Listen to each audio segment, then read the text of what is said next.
Ben ritrovati a Edicola Friuli. Oggi andremo a Meretto di Tomba. Di cosa parliamo? La copertina del settimanale Il Friuli di questa settimana è dedicata a un tema di sicuro interesse. Il titolo Bidonati.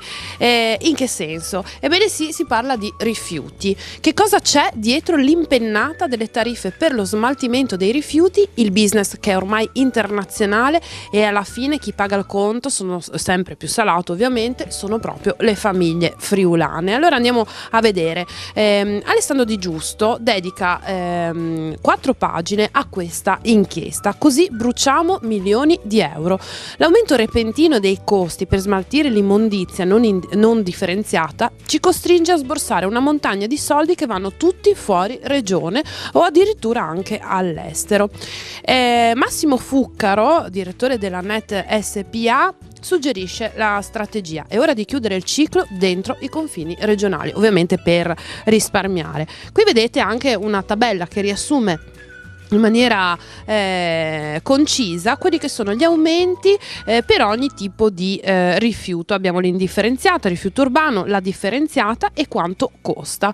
La pagina seguente invece l'inchiesta si allarga, il futuro è l'economia circolare, perché se abbiamo un problema cerchiamo anche di trovare delle soluzioni. L'unico modo per risolvere il problema dei rifiuti è ovviamente produrne sempre di meno. Riuso, maggiore prevenzione e fine dei sussidi a chi inquina sono, secondo Lega Ambiente, la direzione obbligata da prendere se vogliamo davvero cambiare qualcosa.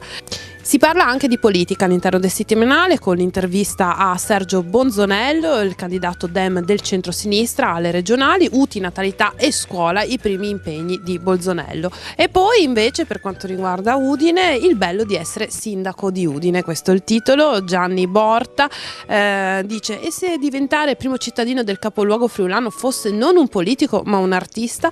Ecco come vedo la mia città e cosa farei se potessi entrare nelle stanze dei bottoni. Insomma, un modo più leggero per leggere in chiave anche appunto le elezioni, per leggere anche le elezioni in chiave un po' più così leggera e scanzonata. Proseguiamo oltre con la lettura del settimanale. Abbiamo tra le cose che ho selezionato per voi naturalmente l'inserto Family. Si parla di bollette, ecco chi paga per chi non paga.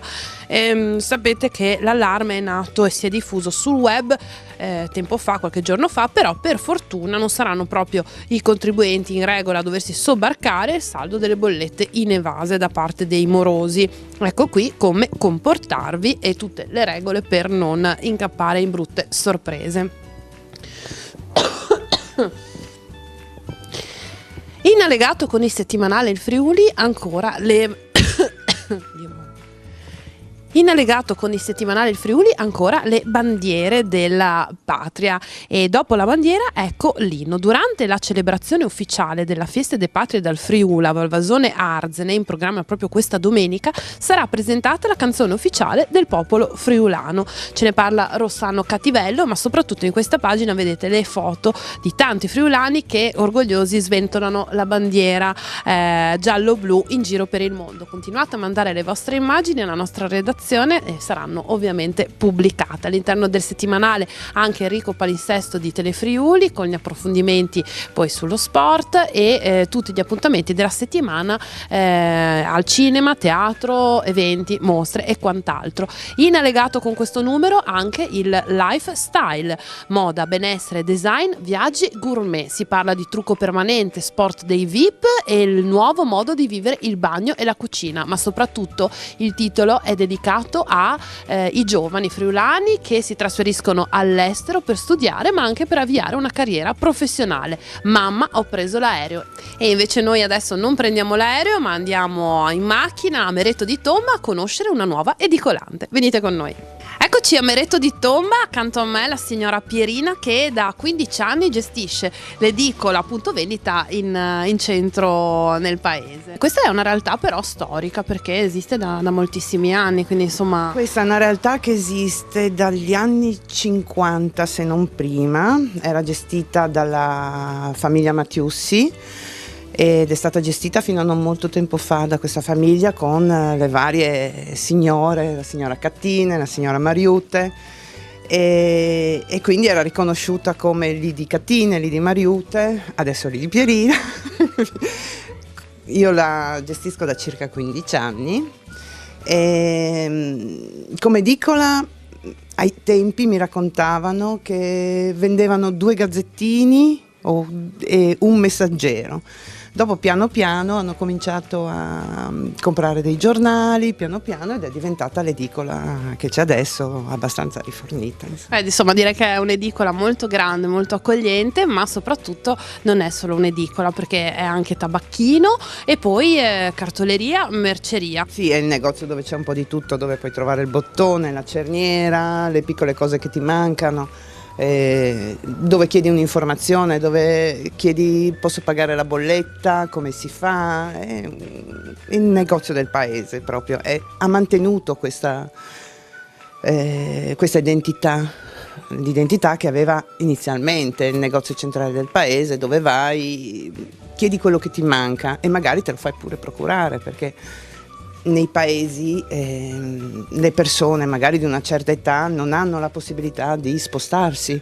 Forniscono un servizio. Un servizio a chi non si può muovere, perché noi dobbiamo considerare che ci sono anche gli anziani, ci sono le persone che non hanno la possibilità di spostarsi e quindi danno un supporto al territorio. Certo, un servizio di prossimità. Tra le novità che appunto vengono in aiuto, cioè in aiuto della gente in questo senso, anche la possibilità di effettuare delle ricariche da un nuovo distributore, giusto? Abbiamo preso il distributore, possiamo fare le ricariche dal distributore, possiamo anche le ricariche Sky o Google o tutte queste cose, insomma, Amazon. Quindi un servizio per i più anziani, ma anche per i più giovani che sono.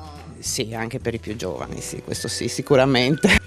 Qual è il cliente X tipo? Il cliente del paese sicuramente è un cliente che ha un'età media alta. Il quotidiano viene letto da una persona che ha dai 40 in su, ovviamente si può trovare molto su internet, di conseguenza le notizie vengono lette molto su internet, quindi i ragazzi più giovani accedono a un altro tipo di servizio. Questa settimana il Friuli dedica un approfondimento anche alle Pro Loco, perché le Pro Loco ovviamente c'è un cambio generazionale, sono sempre più i giovani che sono attivi, e qui proprio a Mareto di Tomba anche la vostra Pro Loco è molto agguerrita. C'è una Pro Loco molto attiva, ci sono dei ragazzi che organizzano tantissime feste, organizzano la sagra e sono veramente molto bravi perché riescono a coinvolgere moltissima gente. Siamo con il signor Sergio, che è probabilmente uno degli abitanti più, diciamo, anziani di Mareto di Tomba, perché il più anziano? No, c'era ancora uno prima di me. Ah, ok. Dopo sono io. Quanti anni ha? 92.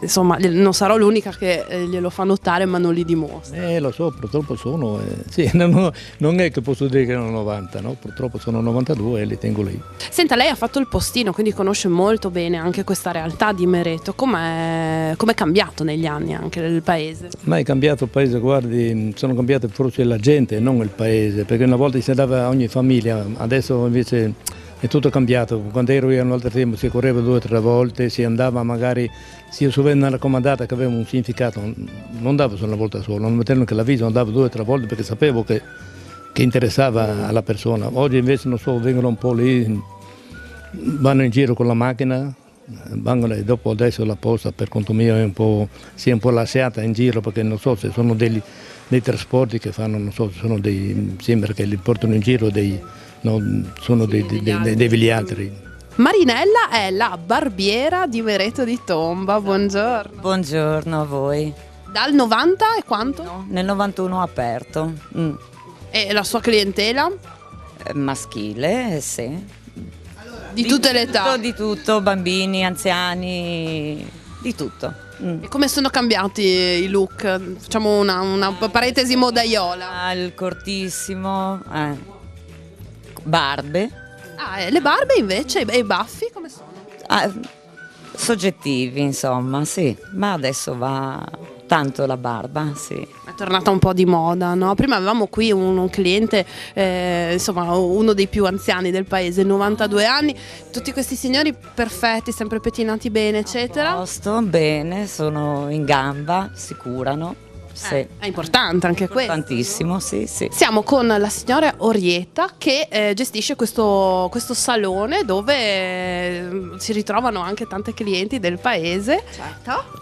Senta, ho chiesto anche alla sua, diciamo, tra virgolette, dirimpettaia barbiera come sono cambiate le mode. Che cosa va adesso, diciamo? Va di tutto un po' come sempre, dopo sta sempre alla professionista mettere la cosa giusta al posto giusto. La gente del paese ti dà tanta soddisfazione. Ho lavorato anche in centro a Udine, però non mi sentivo a casa mia come sono sempre stata a Meretto. La signora Maria, lei viene ogni settimana a farsi i capelli. Sì, qui di Orietta ogni settimana vengo a fare i capelli. È un rituale che ci tiene, insomma, ad essere a posto. Ai miei capelli tanto. Ed è sempre stata bionda. È sempre stata bionda. Edicola Friuli finisce qui, grazie per averci ospitato all'interno dell'edicola. Da Pierina, Meretto di Tomba. Vi ringrazio di essere venuti a Meretto, e grazie al Friuli e grazie a Telefriuli. Ci vediamo venerdì prossimo, sempre qui, come sempre, per Edicola Friuli. Buona serata.